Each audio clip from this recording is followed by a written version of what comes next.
माझ्या प्रकरणात नेमकं तो काय करणार होता? आता करणारा मी पुन्हा सांगतो, मी आरोपीला तो दोष देत नाही. करणाऱ्यापेक्षा करून घेणारा महत्वाचा आहे.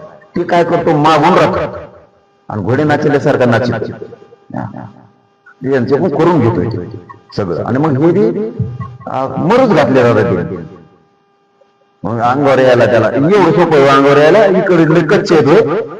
त्याचं ऐकून तुम्ही मराठीच्या चळवळीत अंगावर येणार हे करणार. त्याच्यामुळं ना यांना मी यांचं नावच नाही घेत. या आरोपीची तर दखल घेत नाही मी, गिनीत बिनीन बघत दखल सुद्धा घेत नाही साधीच.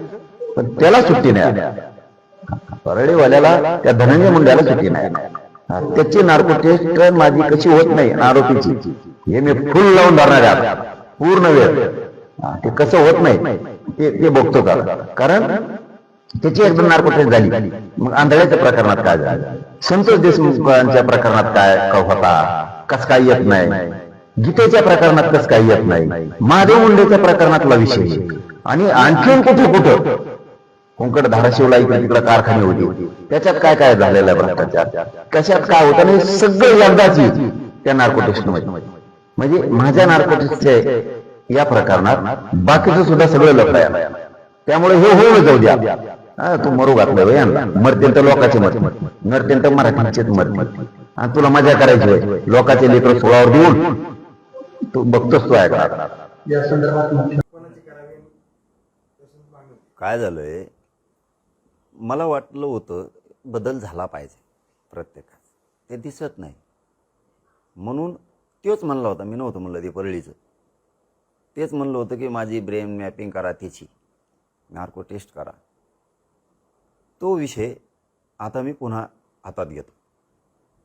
त्यांनी कोणाला घातपात करायला लावला माझा, मग आता तो काय गोळ्या औषधात याच्यात जेवणात घालणार होता, ते काय दगा फटका करणार होता, हे पुन्हा तपास होऊन ते समोर आलं पाहिजे. पुन्हा तपास होऊन काय होता विषय, कोण होता, पडलेलं त्या कोण जात होता, पिये त्याचा बीडवाला, त्याच्यात आरोपी एक नंबरला कोण करायला पाहिजे होतं, तो कोण तिसराच गेला आहे, हे सगळं घेणं गरजेचं आहे. आता पण त्या आरोपींना साथ कोण देत आहे, ते कसं आरोपी होत नाहीत, या संदर्भात सगळं आता लावून धरणार आहे मी.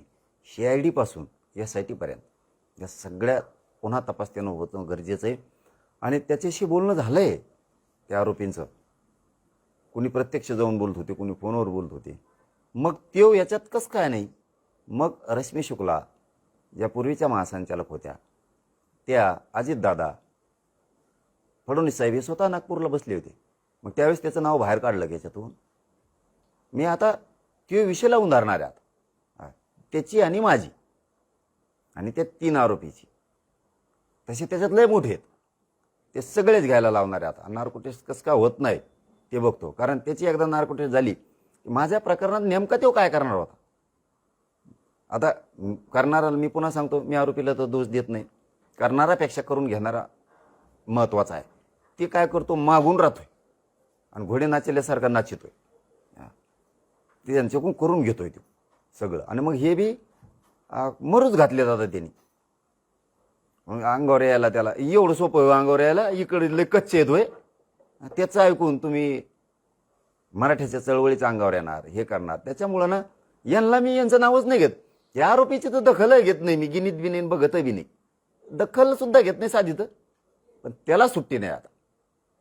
परळीवाल्याला त्या धनंजय मुंड्याला सुट्टी नाही आता. त्याची नार्को टेस्ट माझी कशी होत नाही आरोपीची, हे मी फुल लावून धरणार आहे आता पूर्ण वेळ.